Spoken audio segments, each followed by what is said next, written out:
Portez les regards sur le rocher d'où vous avez été taillés.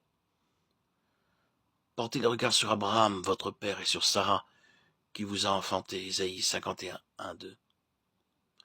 La vie est pour Dieu l'accomplissement de son dessein. La vie est pour Dieu. C'est la sienne. L'homme ne peut en disposer. Elle est en nous pour une intention précise. Elle est la norme divine. C'est par elle que tout est mesuré. Elle est son étalon de mesure. Celui qui me parlait avait un roseau d'or, Apocalypse 21, 15. Ce que Dieu attend de l'homme n'est pas de faire, mais de croire. Dieu ne connaît ni la surprise ni l'imprévu. La stérilité de Sarah ne l'a pas amené à la réflexion. Dieu savait pourquoi. Sarah nous enseigne que nous ne pouvons rien produire pour lui. De ce qui doit servir à l'accomplissement de son plan doit procéder de Dieu seul. Car ses mains sont des anneaux d'or, des Cantiques 5, 14.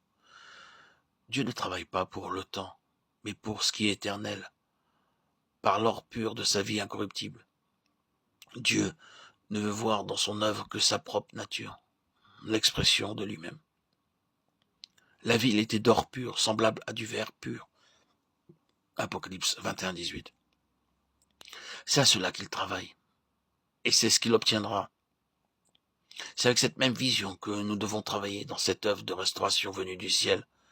Aussi devons-nous être amenés sur la base qu'il désire. Cela est possible avec des hommes qui ont établi Christ, la justice de Dieu, et l'incarnation de cette justice au centre de leur être.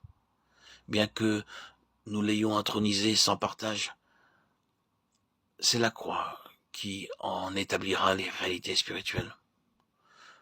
Le gouvernement théocratique doit être celui de l'Église, de chacun des membres de son corps. La vie que nous avons reçue doit être vécue entièrement pour Dieu. Être gouverné, conduit par l'Esprit, c'est l'être par la vie qui est en Jésus-Christ. Et c'est lui qui doit siéger en roi pour qu'elle soit expérimentalement notre vie. Abraham et Sarah sont parmi les héros de la foi, parce qu'ils vécurent uniquement et exclusivement pour Dieu. Il demeure évident qu'ils ne furent pas exempts de faute, mais leur cœur était tout entier à lui. Il ne nous sera jamais possible de croire au-delà de la mesure de la croix en nous, parce qu'elle détermine la mesure de sa vie de résurrection. Où se trouve la foi? Elle est dans la vie même de Dieu en Christ. Ayez la foi de Dieu, Marc 11, 22. Mais le fruit de l'esprit, c'est la foi, Galates 5, 22. Aussi, l'œuvre subjective de la croix est en vue de nous amener sur la base de la foi, celle de la résurrection. Et c'est sur une telle base qu'a vécu notre Seigneur. Parce que la foi implique que nous dépendions de la vie d'un autre. Et que si cet autre ne le fait, rien ne se fera.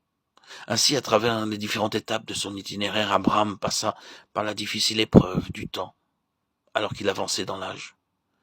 Les possibilités de l'héritier par les voies naturelles s'estompaient. Cependant, s'appuyant sur la promesse de Dieu, je t'ai établi père d'un grand nombre de nations, Romains 4, 17. Il persévéra dans la foi. Ce fut après l'annonce de l'alliance par le signe de la circoncision que Dieu annonça pour l'année suivante la naissance d'Isaac, l'héritier de la promesse. Alors qu'Abraham avait près de 100 ans et que Sarah n'était plus en état d'avoir des enfants. Ceci projette de la lumière sur la signification de la circoncision spirituelle, qui est la séparation des deux natures en nous, avec deux sièges de deux vies différentes. Celle de la vie naturelle dans l'âme, et celle de la vie divine demeurant dans l'esprit régénéré, ce qui signifie que désormais tout doit venir de Dieu. C'est toujours ainsi que nous sommes amenés sur la base voulue de Dieu, celle de la résurrection, celle de la foi. Quand le moi de notre vie propre a été brisé, désormais, ce qui se fera va procéder de Dieu et de Dieu seul. Ainsi, la foi qui permet à Dieu d'accomplir son plan demande que nous soyons en expérience dans la résurrection, dans la réalité de notre position céleste, unie par le Saint-Esprit à Christ, ressuscité et glorifié. Nous voyons que la foi est vivante lorsque nous sommes entrés dans les réalités de cette vie par la croix qui a établi Christ comme notre tête et notre vie. Les hommes que Dieu apprécie, qui sont ses collaborateurs dans son œuvre de restauration pour relever les ruines, ont un cœur sans partage.